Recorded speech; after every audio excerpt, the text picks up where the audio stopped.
Graça e paz, queridos. Deus abençoe a tua vida no nome do Senhor Jesus. Que bênção estarmos aqui mais uma vez, diretamente do estúdio em Hamamatsu, Japão, Ikigai Podcast, Juntos pelo Reino.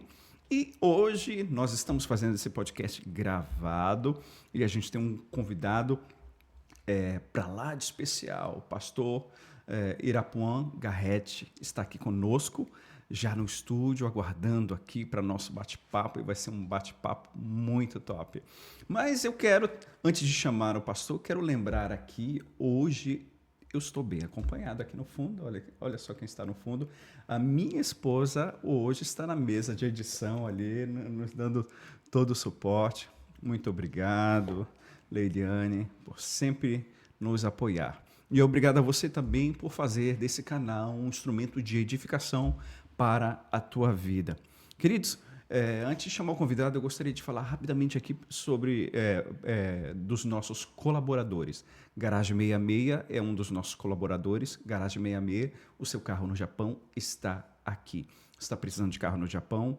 Liga para o Thiago, o telefone dele está na descrição desse vídeo. Com certeza ele vai ter toda a paciência de te atender, de saber, de ouvir a tua necessidade e enviar o carro para qualquer lugar do Japão. E também, no fundo, ao fundo do nosso convidado, vai ter um quadro lindo que foi pintado pela Márcia Garigliani, que é uma artista da nossa comunidade, talentosíssima, que tem feito uma parceria incrível com a gente, decorando o nosso estúdio. Então, está precisando de uma decoração, de um quadro top para a tua empresa, para a tua residência. Fala com a Márcia, também a descrição, o telefone dela está na descrição desse vídeo. Bem, queridos, sem mais demoras agora, olha, o meu convidado hoje, ele, olha só, eu vou ler aqui um pouquinho sobre ele. Olha, ele é presidente da Assembleia de Deus, New Hope, ele é presidente da CIPAME, Conselho Internacional de Pastores e Líderes, filiado em 40 países. Ele é conferencista internacional e já ministrou em 56 nações. Uau! Que vasta experiência, né? Ele também tem formação acadêmica em ciências da religião, é mestrado em teologia, é bacharel em teologia também. Gente, olha, faz tempo que eu não recebi um convidado aqui com um currículo tão vasto assim. Eu estava até brincando com ele que só o currículo dele aqui já dava o esboço do podcast, já daria para fazer o podcast. Mas, pastor, seja bem-vindo, pastor Irapuan, seja bem-vindo. Obrigado eu que mesmo, agradeço, de coração. alegria.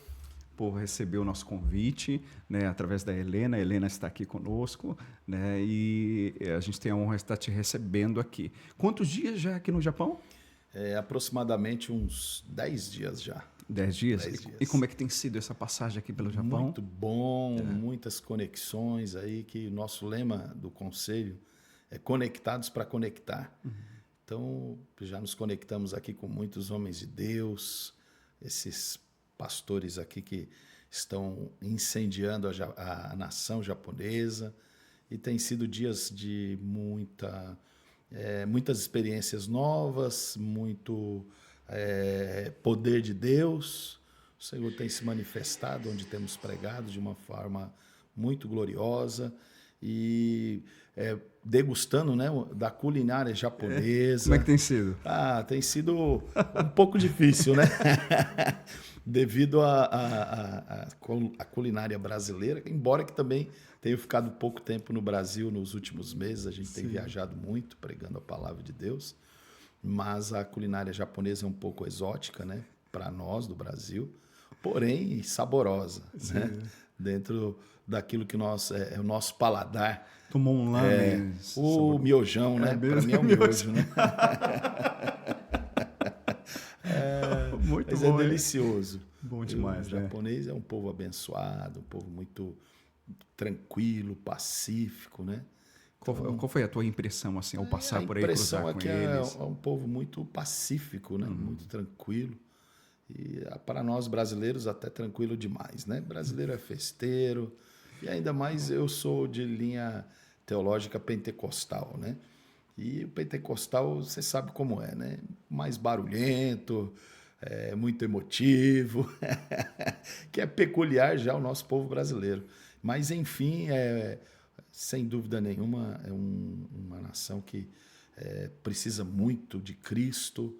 Nós vimos que, infelizmente, poucos japoneses têm sido alcançados pelo Evangelho, assim como na Europa.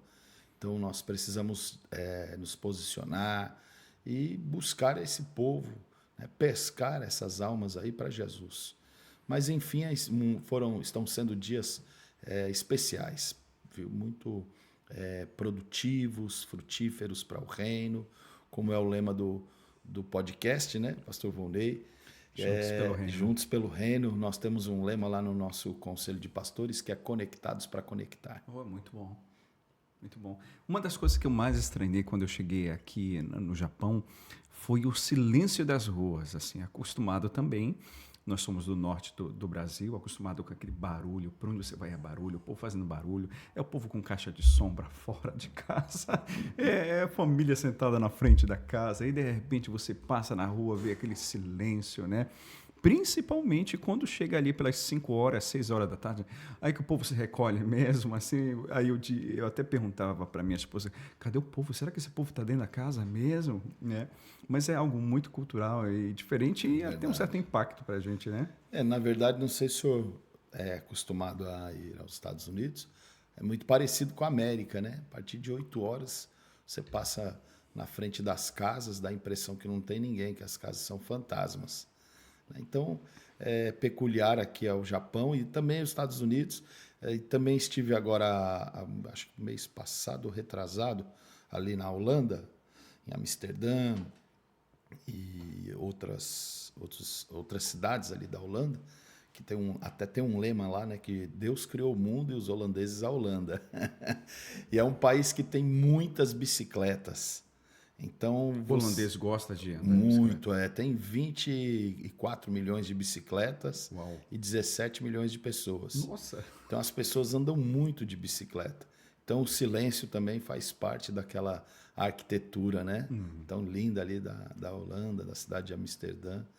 Então eu não tive não senti um contraste tão brusco, até mesmo porque a gente já caminha em alguns países que têm esse costume do silêncio ser absoluto, a partir aí escureceu, Sim. Fica bem silenciosa as ruas, mas o Japão de fato é diferenciado, né? Eu observei que também não existem lixeiras na rua, as pessoas fazem o descarte do lixo em casa, né? Tem esse costume, mas é um país é uma das coisas que o turista reclama quando vem para cá, né? Que ele quer jogar o lixo num lugar e aí o lixo tem que ser levado para casa, né? Mas glória a Deus, né? Pastor, você estava me falando assim, falando um pouquinho do teu ministério, do teu chamado ministerial, que você foi chamado para o ministério muito jovem. Que idade e como se deu isso? Quais foram os desafios? Conta um pouco para nós. Na verdade, eu aceitei Jesus por volta dos meus 14 para 15 anos de idade. Minha avó já frequentava a igreja. Graças a Deus, nós temos muitos pastores na família.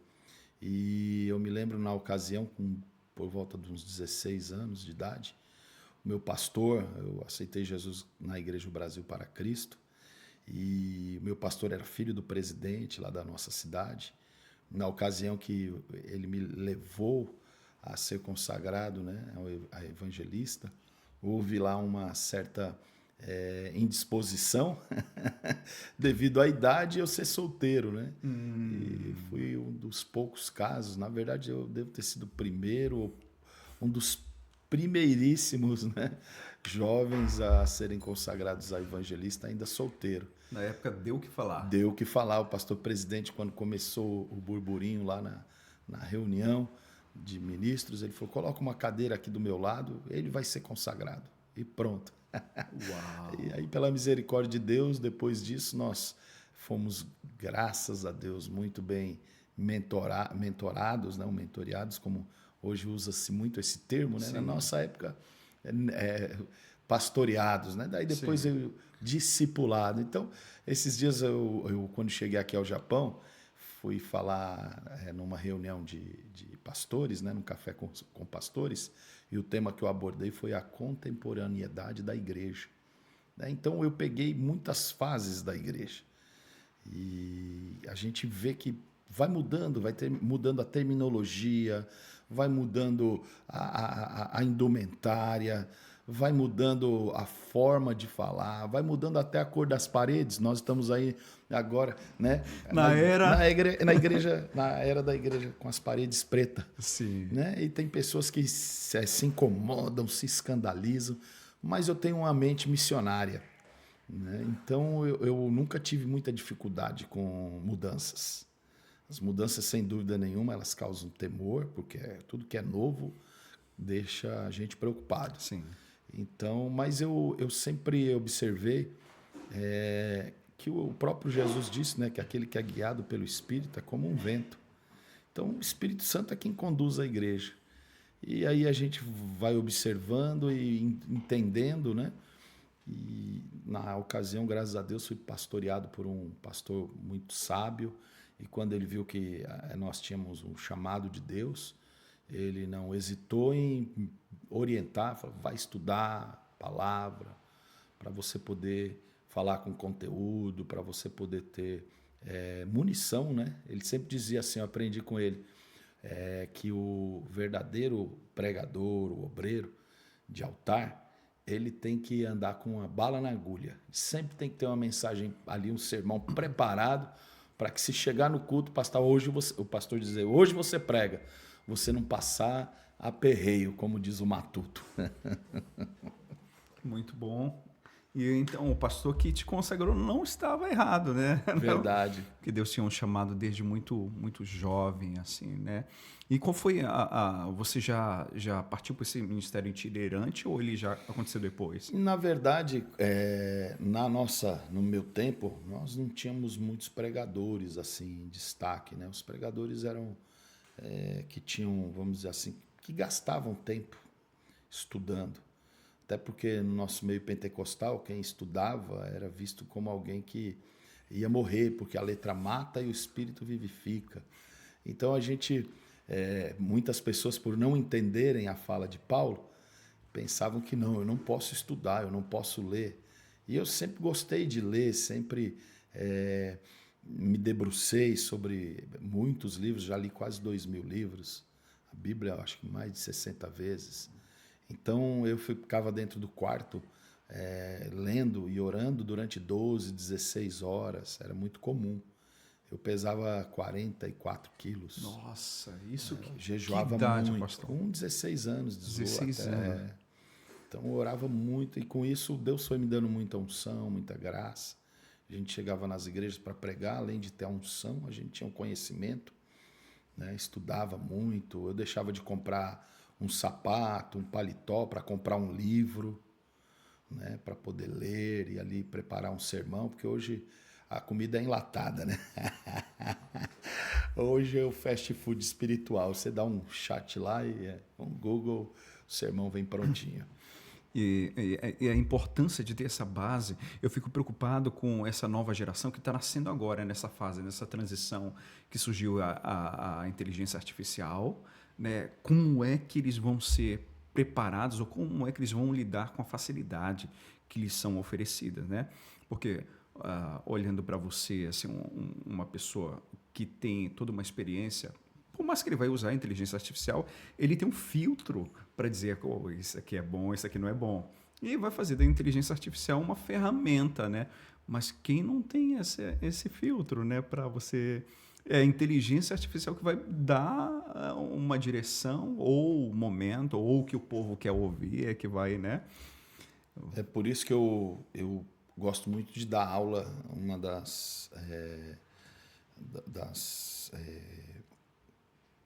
podemos dizer assim, das matérias teológicas que eu mais gosto de lecionar, é sobre bibliologia. E geralmente eu começo a aula, né, colocando uma interrogação. Por que escrita? Por que a Bíblia foi escrita? E aí a gente usa aquele exemplo do telefone sem fio, né? Ponho meia dúzia de alunos para fora da sala de aula e conta a história para um e depois um vai passando para o outro. Quando chega no último, abacaxi é manga, Jesus é Genésio, e aí é uma confusão muito grande. Então, por isso que nós temos que conservar, claro, as escrituras ainda escritas, como nós vemos que depois de tantos anos aí foi encontrada lá nas cavernas de Qumran, aqueles rolos do Mar Morto, que famigerados, né? Já estive em Israel algumas vezes e a gente vê a preocupação do próprio Deus, não é simplesmente da comunidade judaica, dos escribas, não, daquelas eras, daqueles tempos, mas do próprio Deus conservando. E aí, quando foi comparado com as escrituras que se tinha, né, as mais antigas, havia uma cumplicidade total, né? O cuidado de Deus em preservar aonde? No digital? Não. Aonde? Num chip, na memória flash de um computador? Não. Na memória humana? Não. Porque na memória flash ela pode ser resetada. Na mente humana pode esquecer. Mas no couro de um animal perdurou centenas de anos, né? Então Deus mesmo já nos ensinou que para preservar as escrituras tem que ser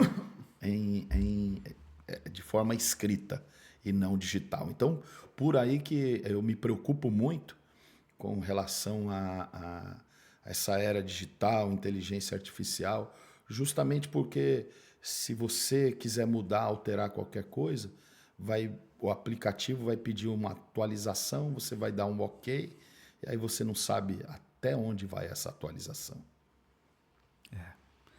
Como é que um pastor assim com uma experiência tão grande como a sua, e já que você falou, quer dizer, eu acho que não vai ter uma geração como a nossa que passou Não. tantas transições assim, na verdade, do analógico para o digital assim, e vivenciou essa, e a gente está na modernidade e usa a modernidade, né, o tecnológico. Como é que você lida agora com toda essa facilidade, com esse boom que aconteceu depois de 2023 da IA? Na verdade, pastor, eu lembro que para preparar um sermão a gente demorava no mínimo 8 horas e às vezes, quando o céu não abria, a gente fechava a Bíblia, fechava o caderno e ia orar. Aí aproveitava aquele momento que o Espírito Santo soprava e aí você começava a ter revelações dentro do texto ou daquilo que você estava querendo abordar. Aí o segredo sempre foi escrever, anota, que senão você esquece, né? Aí depois eu comprei um gravadorzinho, sabe, daquele de voz de bolso, com aquela fitinha ainda cassete mini, e aí eu ligava e ia falando para gravar, para depois ouvir novamente. Preguei muito na frente do espelho, né? Os tópicos ali, você tinha que preparar um tema, porque o pregador bom que eu digo, é um pregador que está preparado, porque a unção Deus dá através da oração, mas o conhecimento você busca através de queimar pestana, né? Você tem que se dedicar, né? A ler, a meditar, você fazer uma exegese do texto e ir até o texto original para poder tentar extrair alguma coisa ali que o Espírito Santo queira te dar na hora. E o pregador bom, né, eu costumo dizer que é ruim quando você ouve o pregador, que ele começa no tema, sai do tema e nunca mais volta para o tema, né? Então a gente é dessa escola ainda um pouco mais antiga, e é claro, né, foram poucos daquela época, não eram muitos, porque tinha esse paradigma, né? Não, sim, a letra mata. Só que daí nós sabíamos que não. Tanto é que quando a gente ouvia muitos pregadores pregando com tanto de conhecimento que estava até fora do nosso alcance, a gente dizia, uau! E o segredo qual era? Era o que eles queriam passar, os professores teológicos, só que tínhamos muita resistência com relação a isso, né? E hoje a gente vê que houve uma evolução muito rápida, até porque na língua portuguesa nós não tínhamos muitas obras literárias, né, teológicas, traduzidas. O inglês já tinha muito material. E o Brasil, né, por termos lá língua portuguesa, nós éramos mais limitados, né? Mas aí com o advindo da internet, foi, né, algo maravilhoso. A internet, ela, claro, você tem que saber usar como toda ferramenta. E a internet, ela deu, o advento, aliás, da internet, ela deu facilitou, né? Encurtou o mundo, facilitou a informação, deixou ela simultânea. Então, hoje, claro, é muito mais fácil você preparar um sermão, porque você não precisa mais ficar conectado lá, tá no 5G com o céu. Se tiver lá no Edge, né, você vai lá e não tá descendo, pum, Google, chat. Na nossa época, você ou conectava no 5G com o céu, irmão, ou ficava na luta.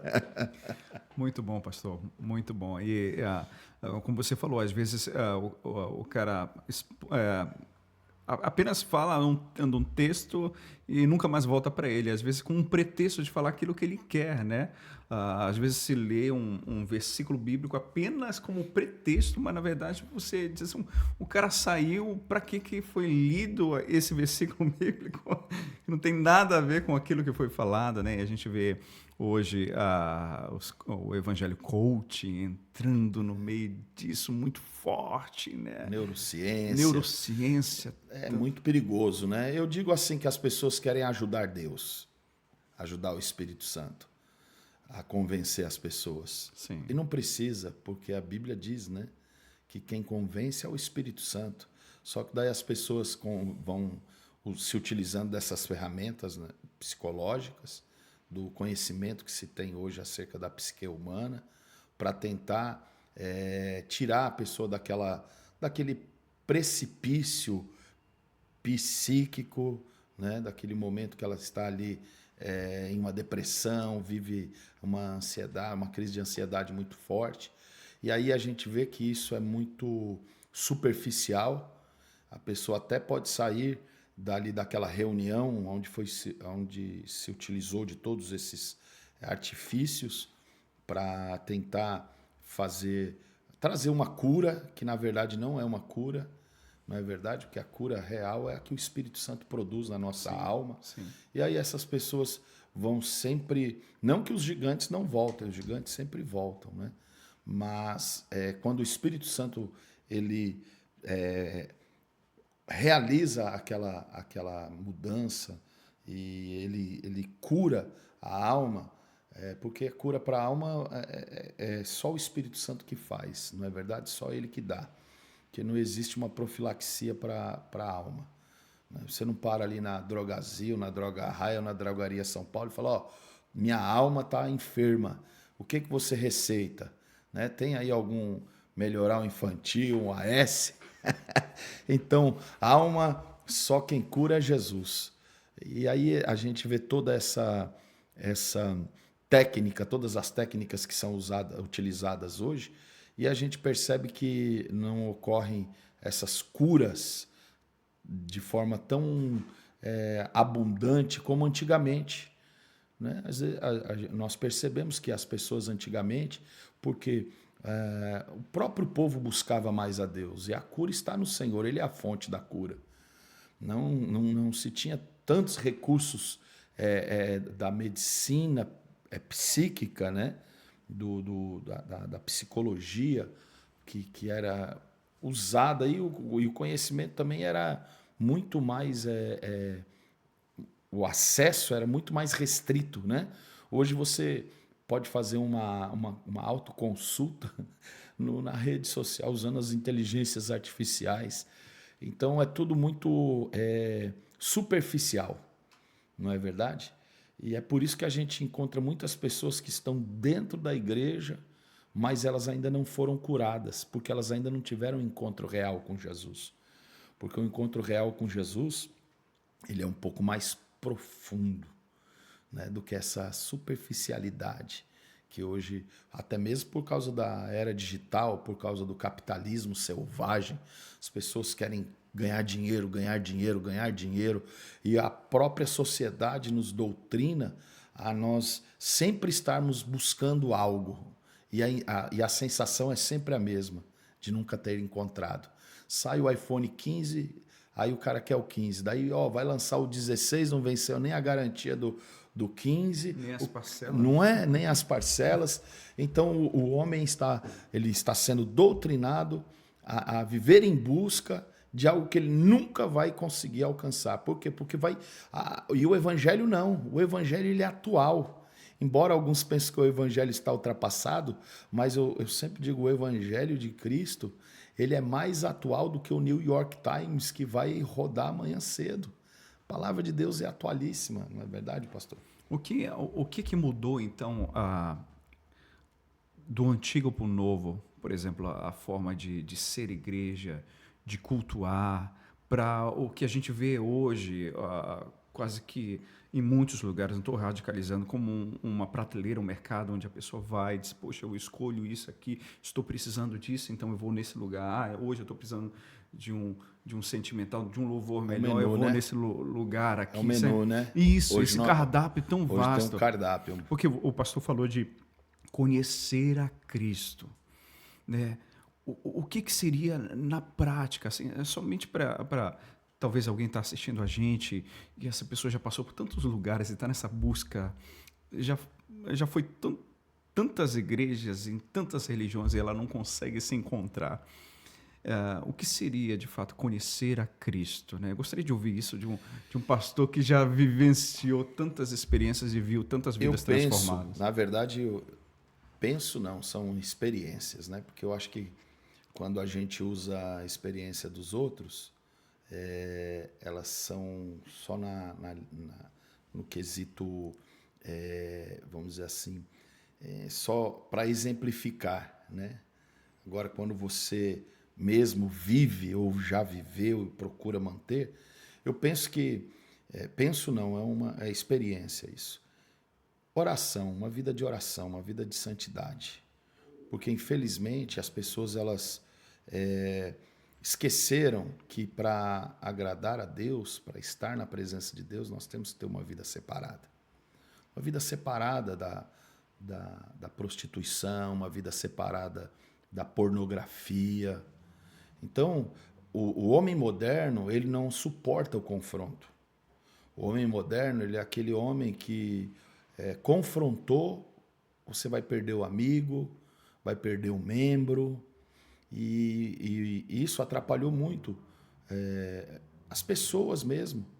Mas atrapalhou a igreja somos nós, não são os prédios, por mais belos que sejam, por maior estrutura que tenham. Né? Então, o confronto bíblico é como se fosse a lixa de grão 180. Oh, 180. Tem hora que você tem que passar ela, não tem como. Se você ficar com a 1000, ela só vai ficar alisando. Só que ainda tem algumas ondulações que precisam usar, né, o grão 180, para depois sim vir com aquela lixa mais fina. Então, o confronto ele é dentro das escrituras sagradas, no sentido de pregar contra a sensualidade, pregar contra os pecados que hoje estão querendo... na verdade, hoje nós estamos vivendo dias em que o errado se tornou certo. E quando você fala de algo que as escrituras condenam, você está correndo o risco de ser processado. Tem uma comunidade aí que vem para cima, entra na tua igreja, quer quebrar tudo, quer te calar ou te criticar. Só que nós não podemos perder essa essência. Nós não podemos nos calar. Porque o Martin Luther King Jr. disse, né, que ele não tinha medo do barulho dos homens maus, mas do silêncio dos homens bons. E quando nós nos calamos, infelizmente, nós deixamos de ensinar a essência, a busca ao Espírito Santo, a Deus, mas de uma forma não só de um culto de movimento, mas de ensinar o povo que tem que ter uma vida pós-culto, uma vida pré-culto, uma vida devocional, que falta muito hoje na vida do homem moderno, porque Netflix, são os streams aí da vida que, né, maratona uma série inteira lá da Casa de Papel, né, mas na casa de Deus ele só passa de vez em quando. Então, infelizmente, O Senhor mesmo disse: achegai-vos a mim, e eu me achegarei a vós. Então, parte primeiro de nós. Então, eu acredito que a vida de santidade, acredito não, isso é experiência própria.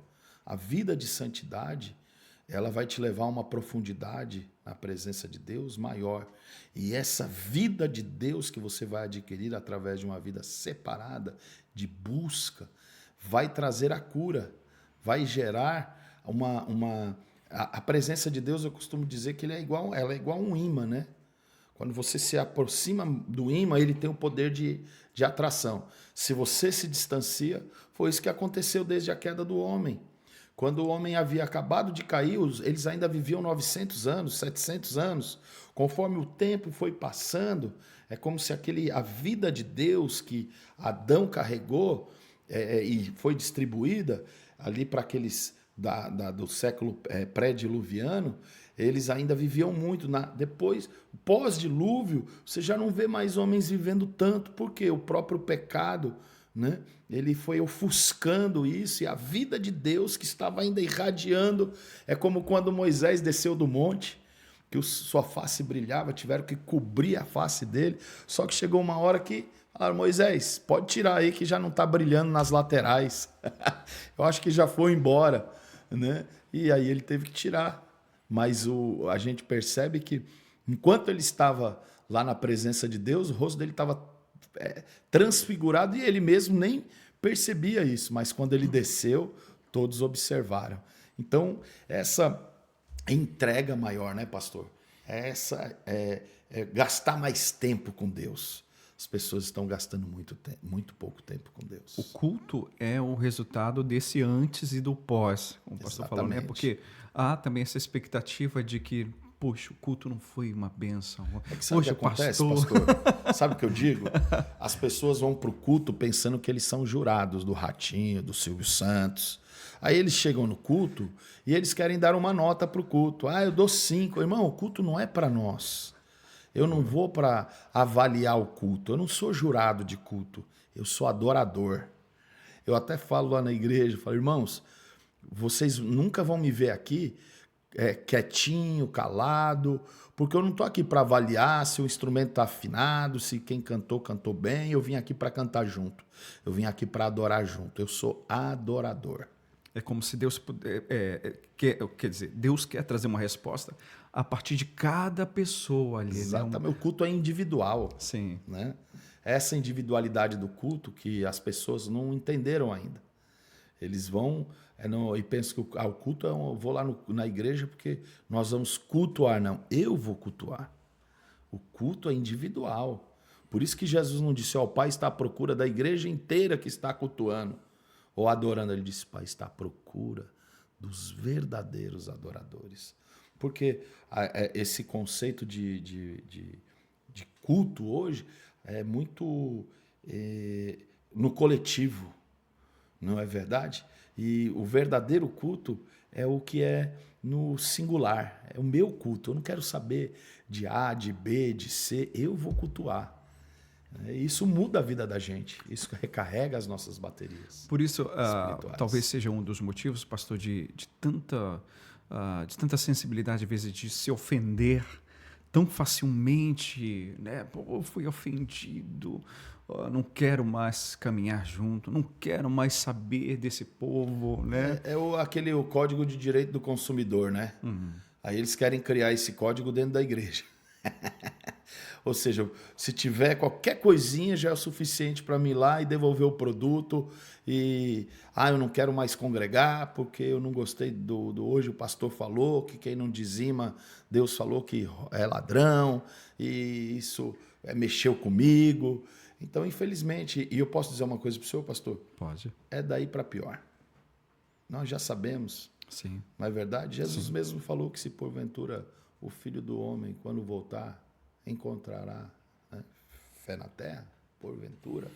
Quando eu penso nesse versículo, pastor, eu penso assim, que quando o Filho do Homem voltar, não vai haver, como às vezes a gente fantasia, igrejas vazias, mas vazias de Deus, assim, cheias e vazias de Deus, assim. Porque, na verdade, infelizmente, né, pastor? Eu tenho andado aí pelo mundo e a gente vê que a igreja ela não está mais avançando, né? Em alguns países ela vem, podemos dizer assim, diminuindo e perdendo território já há muitos anos. Por exemplo, eu estava agora há pouco ali em Duisburg, na Alemanha, agora, poucos dias atrás, e o pastor me contou uma história que meu coração se entristeceu muito. Ele disse: pastor, nós estávamos uma igreja búlgara, uma bênção de Deus, e ele disse: pastor, nós estávamos nos reunindo num local, e que era uma igreja, e nós fizemos uma proposta para comprar o prédio, o pastor aceitou, e já estávamos para assinar o contrato, e faltando poucos dias para assinarmos, o pastor me ligou e disse: ó, eu não vou mais vender a igreja para vocês, eu já vendi para outra pessoa. E ele ficou muito triste, falou: amém, Deus sabe de todas as coisas, deve ter vendido para uma outra igreja, talvez tenham mais estrutura que nós. E aí o pastor disse: ó, você vem retirar tudo que é da igreja, porque o novo proprietário vai começar a fazer as reformas. E quando ele chegou no local, ele viu os islâmicos quebrando a cruz de Cristo, que estava no meio da igreja. E aí ele descobriu que a igreja agora não ia mais ser igreja de Cristo, mas agora é uma igreja islâmica. Isso aonde? Na Alemanha. E vale lembrar que um dos maiores reformadores, né, foi alemão, foi uma igreja que foi avivada, é o berço da teologia europeia, né? Podemos dizer assim, ali junto com Knox, Zwingli, Calvin, e hoje nós vemos naquela situação espiritual que está não só a Alemanha, mas toda a Europa. Sim. Fizeram uma pesquisa nas ruas perguntando se as pessoas sabiam quem era Jesus. Praticamente ninguém sabia quem era Jesus. Pensava que era um político ou que era alguém famoso. Então, infelizmente, pastor, nós estamos vivendo esses momentos. A igreja, até no Brasil mesmo, nós vemos que muitas pessoas estão se evadindo da igreja. Sabe por quê? Por causa, infelizmente, pastor, das redes sociais. Os próprios cristãos desconstruindo tudo aquilo que foi construído, né? Eu acompanhei 40 anos aí do movimento pentecostal. Eu vi várias fases do movimento pentecostal no Brasil, o ápice, sabe, de muitas almas se rendendo, muitas pessoas entregando suas vidas a Cristo, e as igrejas crescendo muito. E aí hoje a gente está vivendo uma outra realidade. E as pessoas pegam tudo que acontece em qualquer instituição, seja ela religiosa ou não, e aí vão e colocam na vitrine, de uma maneira ainda para todos verem. E ainda os demais que vão vendo ainda vão compartilhando. Ao invés de compartilhar os testemunhos, a palavra de Deus, compartilham a miséria daqueles que, infelizmente, naufragaram, tiveram problemas, só por causa de likes, para poder ter engajamento nas suas redes sociais, para receberem, né, nas suas redes monetizadas. E aí eu pergunto para essas pessoas que até se dizem servos de Deus: será que você está servindo a Deus ou você está servindo ao diabo? Uau! Hoje, com toda essa modernidade, cada um com uma transmissão na palma da mão, e às vezes a gente vê no culto, não que seja errado você transmitir, nem nada disso, mas a gente vê, sim, uma distração às vezes, né?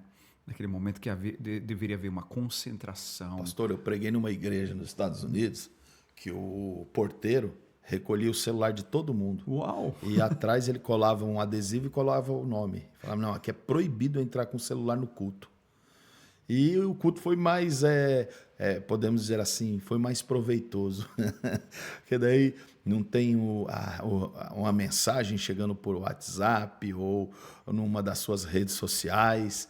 E, infelizmente, isso é uma grande verdade que atrapalha, né, as pessoas. A nós mesmos. Às vezes você está ali ligado no céu, daí chega uma mensagem, você, por força do hábito e também às vezes preocupado, será que é meu filho, será que é a minha esposa ou com alguém da minha casa? Mas aí nós temos que ter a plena convicção de que Deus está no controle. Porque assim, quando a gente pensa em tabernáculo, quando a gente pensa em templo, no Antigo Testamento, a gente pensa em lugar de intimidade, lugar a sós com o Pai, Exatamente. onde Deus conhecia teu coração. Mas às vezes a gente está pensando esses lugares hoje em dia e a gente quer televisionar até esses momentos, a gente não quer perder nada, né? Verdade. Nada, tudo tem que ser compartilhado, todo esse momento. Mas, pastor, até que é uma bênção compartilhar Sim. o que é bom. Sim. Agora, quando você compartilha algo que vai desconstruir, não é verdade? Essa é a pergunta. E desconstruir a igreja de Cristo. Até onde é bom? Não, eu penso, pastor, que tudo que desconstrói não é bom. Tem um limite, né? Tem um limite e, assim, assuntos que são pertinentes Sim. à igreja, quem deve resolver é a diretoria, Sim. são os pastores. Sim. A portas fechadas ali, se for o caso de ser levado para a igreja, que seja levado para a igreja, mas não seja compartilhado nas redes sociais, que é pior do que um travesseiro de penas. Porque o travesseiro de penas tem lá 5.000 penas. Agora, no mundo, ultrapassa 8 bilhões de pessoas. Sim. É igual o dinheiro. O dinheiro em si ele é neutro, né? Depende do fim que você vai dar a ele. Igual o celular é a mesma coisa, internet, rede social. Aí você estava falando do que é compartilhado, do que é jogado no ventilador nas redes sociais. Aí você vê casos, por exemplo, o pastor é afastado pelo conselho e aí ele volta revoltado na frente da igreja, quer tomar a igreja à força. Aí os próprios membros transmitindo aquilo ali. Imagina o prejuízo. É isso. É aí onde eu queria chegar. É nesse prejuízo que causa. Muito grande. E aí as pessoas que queriam se achegar a Cristo, Sim. elas olham isso e elas se afastam. Elas, o quê? Eu não vou entrar nesse meio, não. E não é assim. Nós sabemos, a igreja ela é santa, tem pessoas sérias, tem pessoas que não são, como em qualquer outra instituição, independentemente, seja ela religiosa, política, econômica. Sim. Eu sempre tenho um pastor amigo meu, com todo o respeito, ele diz assim, o cachorro é o mesmo, só muda a coleira. Então, é o que eu sempre digo, irmão, se você encontrar a igreja perfeita, não entre. Aonde tem o ser humano, irmão, vai ter problema. Aonde tem o ser humano, porque nós somos todos feitos com a mesma matéria-prima. Sim. Então não tem bom. Bom é Jesus.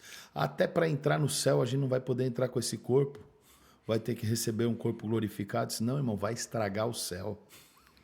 Não é verdade? Com certeza, né? Pastor, falando um pouco agora, eu vou sair um pouco desse assunto, porque esse assunto é tão vasto, muito, senão muito. a gente Polêmico, vai ficar só aqui, vasto. né? Falando um pouco da tua vasta experiência no campo missionário. Sim. E esses tantos países, dezenas de países que você visitou. Tem, sim, experiências que marcaram a tua vida, assim, que você até hoje, você está tomando banho e você lembra. Sim, né? sim. Conta um pouco, relata um pouco para a gente. Uma das maiores experiências que eu vivi, até porque eu trabalhei muito no Ministério de Libertação. Eu sou um pregador avivalista. Eu faço a maior vigília de Guarulhos da nossa cidade. Tem dia lá que nós temos mais de 1.000 pessoas lá orando, clamando. Eu gosto do avivamento. Até porque é a essência do cristianismo. A igreja nasceu num grande avivamento, que foi em Atos 2, na descida do Espírito Santo. E nós aprendemos que, claro, o Antigo Testamento ele é a sombra do que ocorreria no Novo. E nós, pentecostais, sempre lembramos daquele versículo em Levítico que dizia: o fogo arderá continuamente sobre o altar e não se apagará. E, de fato, se a gente deixar esse fogo apagar, a gente... nós viramos muito terráqueos, né? Lembra do Ultra Seven? Até quando eu cheguei aqui no Japão, eu estava falando com um pastor amigo meu, Não me lembro, eu acho que lá dos Estados Unidos. Bateu a curiosidade? Daí eu falei, pastor, sabe o que eu tô lembrando aqui? Cheguei em Tóquio aqui agora. Tô lembrando do Ultra Seven, do Robô Gigante, do Spectre Man. Eu sei que tem muita gente que vai assistir isso, esse podcast, que é uma bênção de Deus aqui, o Ikegai. Eu tenho certeza que vai ser compartilhado aí, muitas vidas vão ser alcançadas e abençoadas através das nossas experiências, mas muita gente nem sabe, vai dar um Google, né, para ver, Spectre Man, quem que é esse? Robô gigante. Mas enfim, né, nós sempre temos momentos da nossa vida, da nossa trajetória que marca, momentos de uma manifestação de Deus grandiosa, e além das que nós já vivenciamos, essa ficou muito marcada no meu ministério. Eu fui pregar em Eldorado Paulista. Vale a pena lembrar que, se eu não me falha a memória, é a cidade da mãe do nosso querido Bolsonaro, lá no interior de São Paulo. Eu me lembro que quando eu terminei de pregar, era um congresso, se não me falha a memória, de jovens. E quando terminamos de pregar, nos pediram para ir orar na casa de uma mulher. E quando nós ali chegamos, aquela mulher tinha um corte, se não me engano, era na perna direita, na altura da coxa, mulher obesa. E ela pediu para que algum pastor fosse lá orar por ela, e aí aproveitaram que nós estávamos pregando ali na festa e foram nos pedir para orar. Quando ali cheguei, uma outra senhora veio em nossa direção. Ali, ela estava no quarto, né, acamada, e essa senhora veio da cozinha com um pote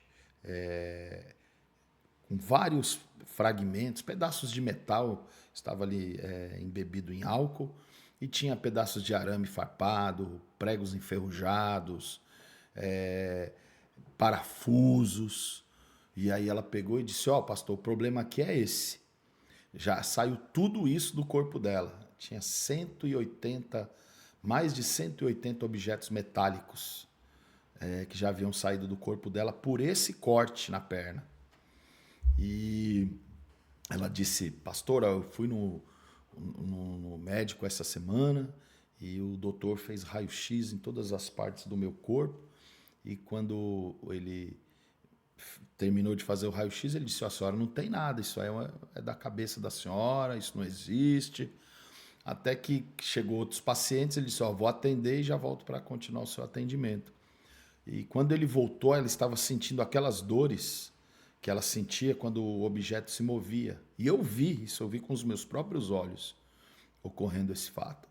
E ela ali sentindo as dores, na ocasião no consultório médico, e sentiu esse objeto se movimentando, se movendo debaixo das suas carnes, entre a sua carne mesmo, pele. E eu vi, já eu narro, e foi subindo, e ela se torcendo de dor, até que o médico voltou, porque a enfermeira foi chamar o médico, falou, doutor, é verdade o que ela disse, vem aqui para o senhor ver. Quando o médico viu, foi apontando igual eu vi, um prego enferrujado, apontou do corte assim, e plum, caiu no chão. Aí o médico arregalou os olhos e falou, você quer um conselho, minha filha? Isso é coisa para o Deus dos crentes. Procura o Deus dos crentes, porque eu já sou médico há 30 anos e eu nunca vi isso. E eu estava assistindo aí, esses dias aí, os crentes na televisão, e vi que o Deus deles é que resolve essas coisas aí. E ela pegou e falou, então eu vou pedir para um pastor orar por mim. E aí nós estávamos ali orando por ela, e conforme nós estávamos ainda falando sobre Jesus para ela, ela começou a se contorcer de dor, e ela disse, ai, pastor, é do jeito que acontece, eu estou sentindo muita dor, que vem do meu pé e sobe a altura aqui da minha coxa, dói a perna toda. E aí eu olhei e eu vi. Havia uma ferida aberta? Não, a ferida era na altura da coxa. Mas tinha Sim, uma ferida. havia uma ferida aberta, um corte, que ainda não havia sido cicatrizado justamente. E era por ali? Por ali. E aí eu vi saindo. Eu vi com os meus olhos. Saindo, e o prego, eu vi quando ele vinha de forma subcutânea, se movendo, e aí ele começou a apontar no corte, E eu fiquei ali sem acreditar. Infelizmente, na época ainda não tinha o auxílio dessas câmeras maravilhosas, né, dos telefones aí, dos smartphones. E o prego caiu no chão. Quando eu vi aquilo, eu fiquei atônito. Falei, não, meu Deus do céu. E aí nós começamos a orar por ela. E aí manifestou muitos demônios. E passamos muito tempo ali orando, repreendendo muitos demônios que iam se manifestando. Até que em dado momento Deus me deu uma visão. Enquanto nós estávamos ali orando, eu vi como que uma mão que estava empurrando no solado do pé dela todos esses objetos metálicos. E aí eu entendi que era uma obra de bruxaria, né, de voodoo, magia negra. E ela foi liberta, aceitou Jesus. E o médico disse uma frase para ela interessante. Disse assim, a senhora vai lá na igreja dos crentes, e se o Deus dos crentes libertar a senhora desse mal, a senhora fala para mim, volta aqui e me avisa, porque eu vou lá nessa igreja, porque eu quero servir esse Deus. Uau! E aí eu achei aquilo muito interessante. E isso foi em uma época que o senhor deve lembrar, não sei quantas primaveras o senhor tem, mas eu já dobrei o cabo da Boa Esperança, já ultrapassei meio século de vida. E na ocasião a gente não tinha telefone em casa, né? Tinha os orelhões nos bairros e às vezes você ia no orelhão e ele estava quebrado. Você andava com aquele bolo de ficha no bolso. Quando veio depois o BIP, né? Eu comprei um BIP, ganhei um BIP, você tinha que pagar a mensalidade. Aí ele tocava, você parava em algum orelhão e retirava a mensagem. Depois veio aquele BIP com o cristal líquido, que a mensagem chegava nele. Nossa, aquilo revolucionou, né? Uma ponta. tecnologia. Quando as pessoas viam tocar, uau, o que é isso? E na ocasião, só tinha um telefone, na verdade, no bairro todo. E esse telefone era na casa de uma irmã. E ela sempre recebia ali as ligações dos irmãos que me procuravam para me agendar. E eu peguei e deixei o telefone dela e falei, ó, você me avisa, manda o pastor ligar, você vai... Daí, na ocasião, estava um obreiro também da igreja nos acompanhando, da igreja lá da cidade. E eu falei, ó, você vai lá na igreja e eu falei para o irmão, para o presbítero, você fala para o pastor dessa bênção aqui, dessa vitória na vida da irmã. Ela vai chegar lá na igreja, vai aceitar Jesus, vai levantar a mão novamente para confirmar que ela aceitou Jesus. E ela chorando muito, a família chorando, né, diante de tudo aquilo que havia acontecido, desses pregos. E aí ela se sentiu liberta. Eu disse, ó, você vai falar para o médico e se ele for lá na igreja aceitar Jesus aí, ó, vocês entram em contato comigo. Passaram-se alguns dias, ela não saiu mais nenhum objeto metálico do corpo dela, aquele corte começou a cicatrizar, ela foi, aceitou, confirmou, né, em público lá, confessou Jesus, depois ela foi até o médico, que era próximo à casa dela, cidade pequena, porque espalhou na cidade aquele fato extraordinário. E aí o médico foi à igreja, aceitou Jesus, tornou até um obreiro lá. O médico? Aceitou Jesus. Então, isso marcou a minha vida, isso marcou meu ministério, justamente porque eu vi, não foi algo que me contaram, e eu vivenciei aquela experiência. Isso marcou a minha vida até hoje. Às vezes eu me deparo, né, com esses momentos, porque tem momentos que a gente é remetido, né, a esses dias aí, mas eu sempre digo que a gente não pode viver de glória passada. Quem vive de glória passada é museu, né? Nós temos que viver de uma glória presente e futura, sempre procurando ter novas experiências com Deus, mas tem experiências que Deus nos proporciona que marcam a nossa existência. É como se fosse um memorial, né? Exatamente. Você olha para trás, né, naqueles dias onde aparece o céu mais escuro, que você está, sabe, um pouco mais cansado, estressado, preocupado. E isso são memoriais que marcam aí quando você olha para trás e lembra, aí você vê a fidelidade do Senhor, né? Muito grande. Maravilhoso, né? Pastor, eu vi aqui também que o pastor é escritor. Sim. Né? Fala um pouquinho dos teus livros para nós. Eu, na verdade, estudo escatologia bíblica há mais de 30 anos, quase 40 anos, desde a época de Vimalgo, e eu fiz até na época eu usava muito apostila. Não sei se o senhor pegou essa época. Sou da época da fitinha cassete. Tudo isso aí. Quando veio o CD, eu achava uma coisa extraordinária. Eu consegui comprar um aparelho de CD, um toca-CD, e eu tinha um CD só que era do Luiz de Carvalho, saudoso pastor Luiz de Carvalho. Eu não sei como é que aquele CD não derreteu. E às vezes eu abria o compartimento, tirava o CD e ficava olhando e falava, não é possível. De onde vem essa musicalidade? Então, eu naquela época, né, que a gente não tinha acesso a essas empresas que são livraria, as editoras, né? A gente não tinha acesso a editar um livro, até porque era caro e os recursos eram muito escassos. Então a gente escrevia muita apostila. Eu me lembro, tenho até hoje essa obra, né? Quem são os 144 mil selados e as duas testemunhas do Apocalipse. Então eu escrevi muito sobre escatologia, tem um livro sobre escatologia. Como é que se chama, pastor? A Volta de Cristo e a Igreja. E a Igreja. E a Igreja. Então eu faço, na verdade, um tratado escatológico e a gente vem desde o Gênesis, porque na verdade desde o Gênesis até o Apocalipse Deus descortinou, né? Hoje nós temos a Bíblia aqui para nós, é como se Deus tivesse descortinado um início e um limite para entrar na eternidade. Então, aí a gente vem... Eu sou um teólogo dispensacionalista, e eu entendo que as dispensações são... Eu vejo como fases em que Deus estava tratando com o homem, mas para não perder o homem, não é que Deus voltava atrás, mas Deus sempre foi de uma forma jurídica para não ferir a sua santidade, e Deus sempre foi, não vou dizer assim, aliviando, mas Deus sempre foi tratando com o homem de uma forma a não perder o homem, a manter o homem até o tempo da época da graça, vamos dizer assim.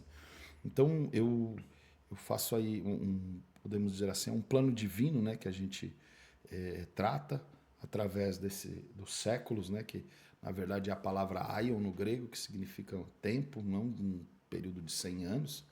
E aí eu faço um comentário, né, e vou sempre tratando e fazendo observações proféticas e escatológicas, até porque... E uma ordem progressiva. A ordem progressiva e sempre sem focar muito num personagem, podemos dizer assim, contemporâneo, porque a escatologia ela é um terreno muito escorregadio. Então, eu durante esses anos, já vi alguns teólogos muito renomados dentro da escatologia bíblica, querendo meio que datar, fazer uma previsão, né, com relação ao retorno de Cristo.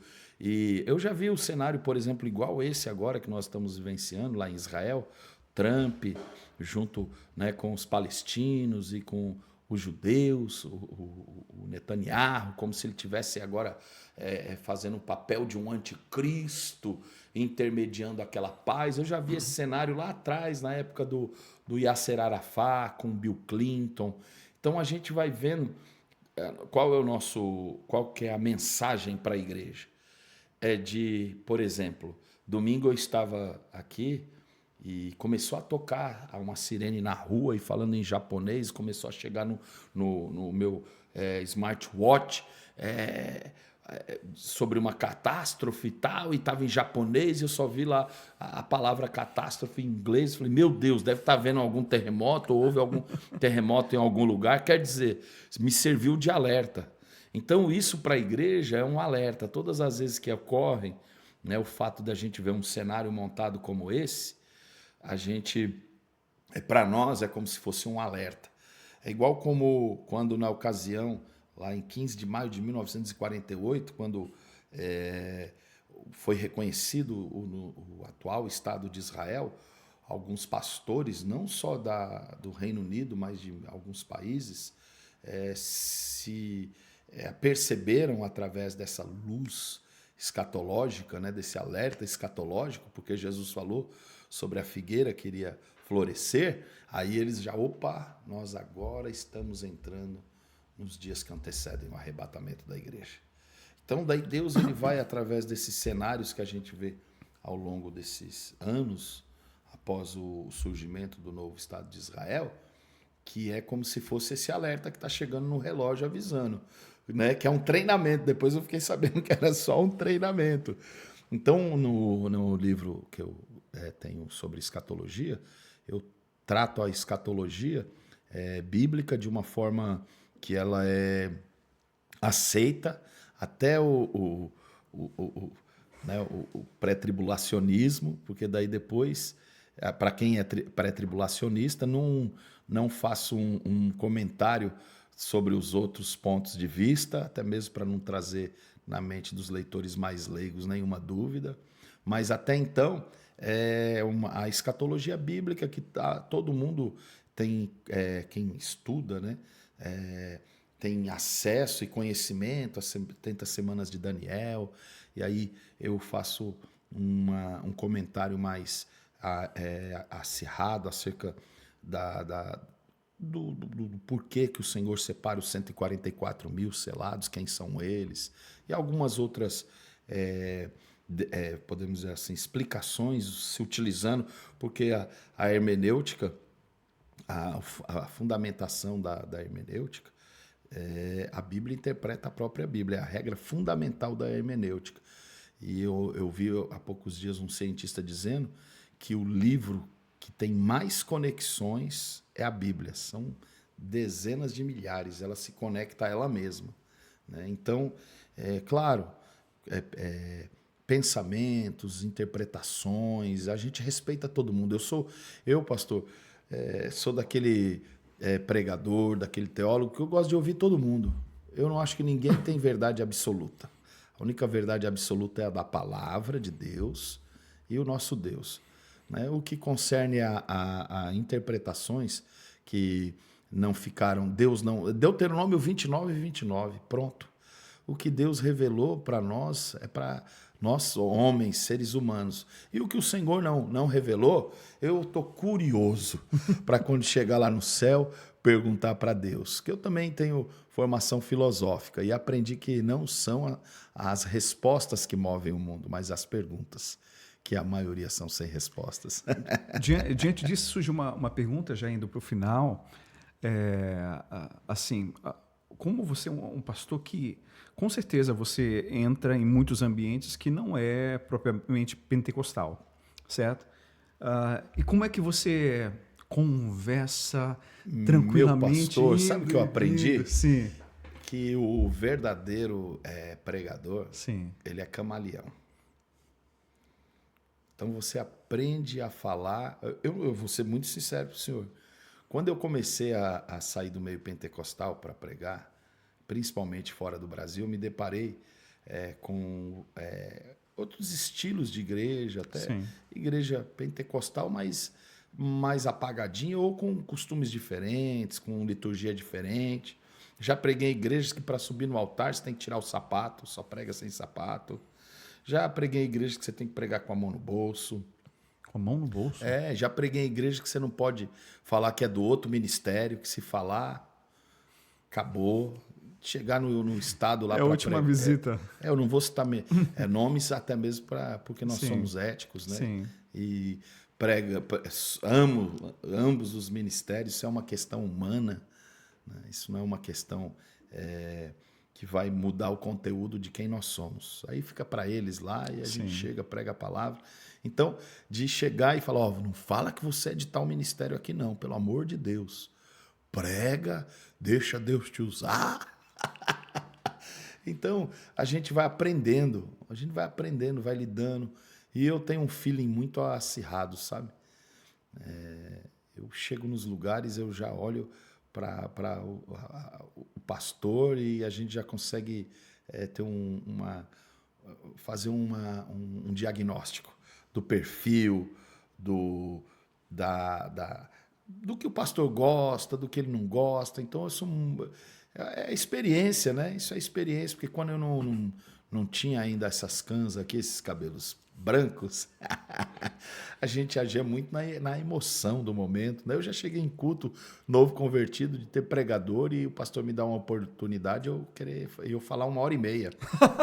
Aí depois, quando devolveu o microfone, o pastor, não, ele é menino, o pastor veio lá de Santos para pregar, aqui em Guarulhos, mas aí o pastor vai ficar até amanhã.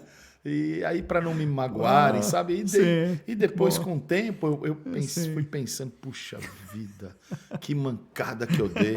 Mas ainda bem que eu me deparei com homens sábios. Sim, né? muito bom. Isso, e a gente tira a lição, né, para hoje, como pastor, também diante desses nécios no ministério, a gente ter um jogo de cintura. Agora, quando é crente velho, aí não, né? Aí já é diferente.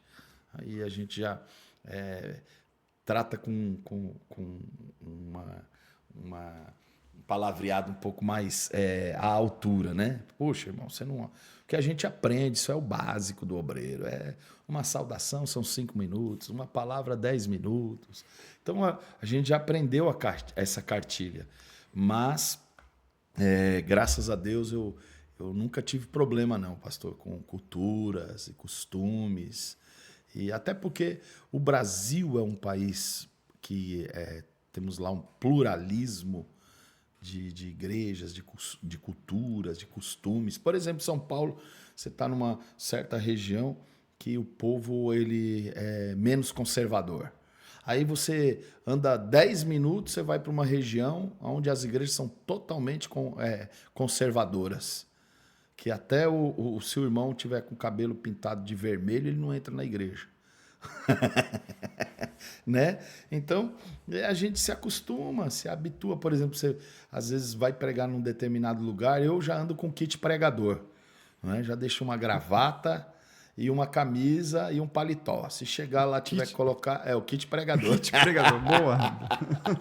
Né? Então, se precisar colocar gravata, a gente... Tem um pastor amigo meu que ele é assembleiano, mas ele é muito assim, também ele é uma cabeça aberta mente aberta para esse sentido de ele quebra as barreiras e tal, né? E quando a gente não tem muito costume de usar aqui terno, gravata e tal. Então quando ele chega aqui, ele chega de terno e gravata, mas ele olha para mim. Pronto. Aí ele vê assim, não, ele tá de terno, sou sem gravata. Aí ele vai lá e pronto. Dois. Eu faço isso. Olha, eu estive agora há poucos meses no Quênia, num ministério lá, e as irmãs, elas usam a indumentária da década de 70. Da forma que as inglesas se vestiam na década de 70, na época, vamos dizer assim, que era o auge da coroa britânica nas suas colônias espalhadas pelo mundo. Então, eles recebiam aquela cultura e muitos foram aculturados, né, com aquela cultura inglesa. As mulheres usando aqueles chapéus, usando aquelas roupas bem peculiares, as mulheres inglesas daqueles anos. E eu olhei aquilo... Falei, olha, tá vendo? Não tem jeito. Cada lugar, cada região, cada povo, cada tribo, cada nação, né, tem sua língua, seu costume. E aí a gente vai só pregar. Uma vez, se o senhor me permite, eu fui pregar num certo país da África. E isso há 30 anos atrás. Imagina, eu aquele assembleiano roxo. Eu até brinco, falo que eu sou assembleiano do papo roxo, de tanto da glória. Eu gosto, irmãos. Claro que nós somos comedidos. E cheguei lá, ainda novo, né? Também no ministério. E o missionário me levou numa região lá, numa tabanca, que estava sendo evangelizado há poucos meses.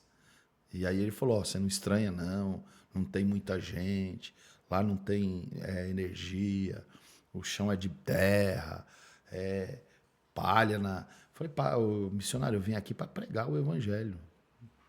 Vamos lá. Falou, ó, então tá bom, hein? Quando chegamos lá, que eu entrei na igreja, as mulheres com seios de fora, só com um tapa-sexo. E aí começou a cantar, o povo pulando na língua deles lá e cantando, alegre. Eu falei, meu Deus do céu, baixei a cabeça assim. Falei, ai, Jesus amado. Fui para fora, respirei. Falei, ai, meu Deus, eu nunca vi isso, Senhor. E agora, eu prego ou não prego? Como que eu vou pregar, Senhor? E aí Deus falou para mim, eu estou te preparando. Você não tem o sonho aí de pregar no mundo inteiro? E eu já te falei que eu vou te levar para muitas nações? E imagina, naquela época eu só tinha um paletó marrom, uma camisa branca com a gola esgarçada. O povo me conhecia como o irmão do paletó marrom. Quando eu chegava nas igrejas para pregar, o povo, oh, chegou o irmão do paletó marrom. E eu me deparei com isso. Falei, ai meu Deus, quer saber de uma coisa? Vou pregar. E preguei. E falei de Jesus lá, e eles já, a maioria era crente, enfim. Mas isso foi me lapidando. Então, hoje, eu não tenho dificuldade mais. Mas eu tinha muita, porque se chegar acostumado a pregar, por exemplo, para os pentecostais, daí você vai numa igreja batista tradicional, que tem outros costumes ali de liturgia. Aí você fala, ninguém dá nenhum glória. Aí você sai de lá, se você não tiver controle emocional, você estou desviado. Foi um desastre a minha pregação. A unção de Deus foi embora. Aí sabe como a gente ia percebendo o feedback da igreja? Era quando terminava o culto na porta. Que palavra boa! Deus te usou para falar comigo. Daí eu, puxa vida, Deus me usou. É outro tipo de feedback, Aleluia. Glória a Deus. Isso servia de consolo. Maravilha, pastor. Muito obrigado por ter vindo aqui.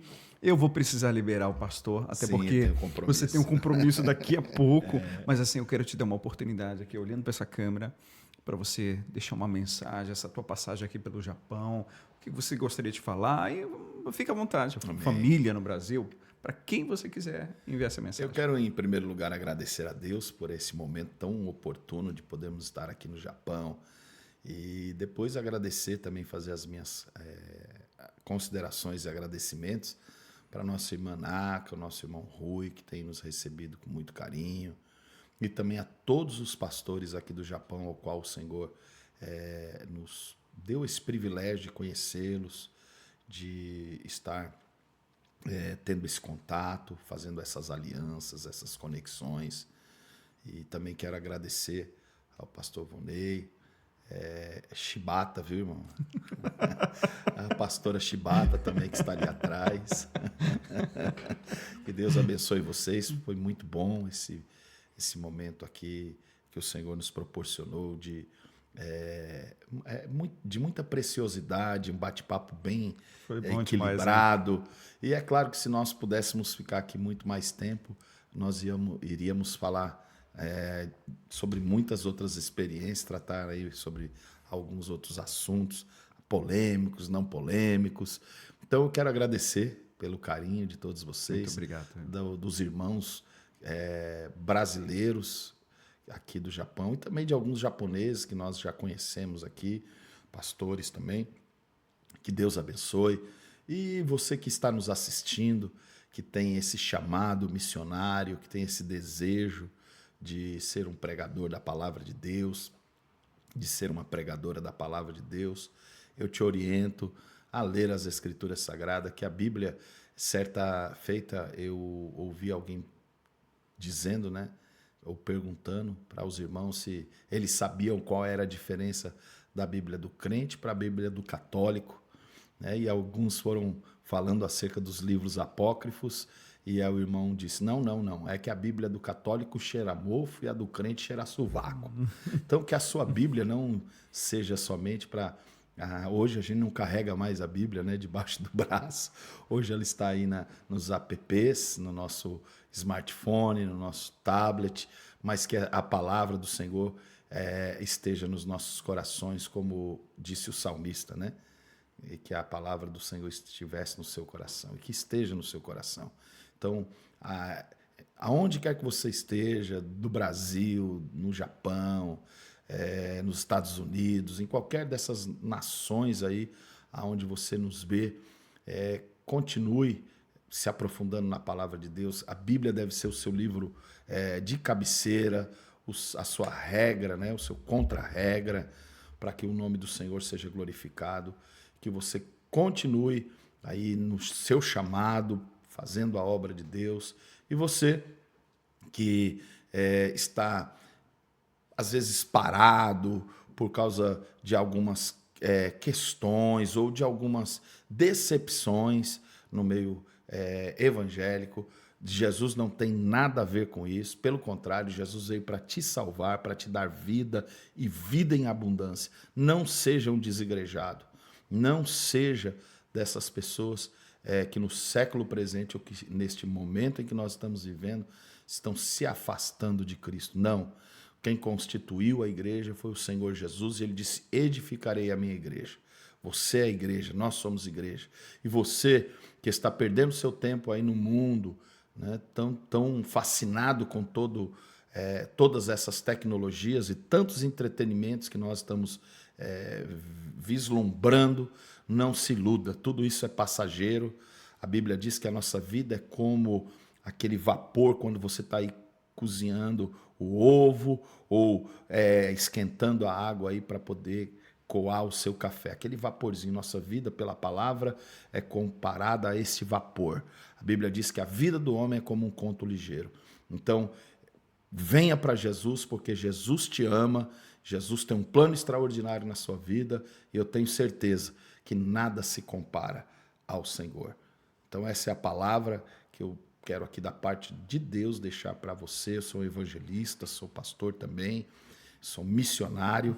Então, em nome de Jesus, não perca mais tempo. Jesus está voltando. Todos os sinais que nós temos visto nestes últimos dias são alerta para você voltar para Jesus. Volte enquanto é dia, volte enquanto é tempo. Deus te abençoe. Depois eu acredito que o pastor vai colocar aí o nosso arroba lá do nosso Instagram. Eu tenho alguns perfis no Facebook, mas estão todos lotados, porque eu tenho que transformar em páginas.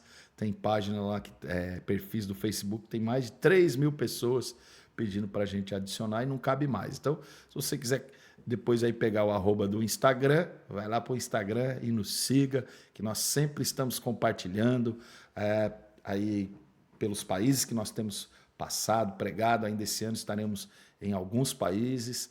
Eu acho que eu já estive pregando esse ano em uns 12 países e ainda tem mais alguns até o final do ano. Ore por mim, pastor Irapuan Garrett, pela minha família, pela igreja que o Senhor nos confiou presidir, a Daniel Hope. Obrigado, pastor. Obrigado a mesmo. você. Deus te abençoe. Pastor Irapuan, muito obrigado. Obrigado mesmo. Prazer ter conhecido você. Irmã Helena Naka, muito obrigado mesmo por ter aceitado o nosso convite e ter trago o pastor Irapuan até o estúdio. Lê, muito obrigado pelo auxílio, minha esposa aqui no fundo também. Está aí na técnica. Muito obrigado. Pastor, finalizando aqui nessa câmera central, quando a gente termina, a gente sempre repete o lema do projeto Juntos pelo Reino. Vamos lá? Vamos lá, 1, 2, 3. 1, 2, 3. Juntos pelo Reino. Deus abençoe cada um de vocês. Tchau, tchau.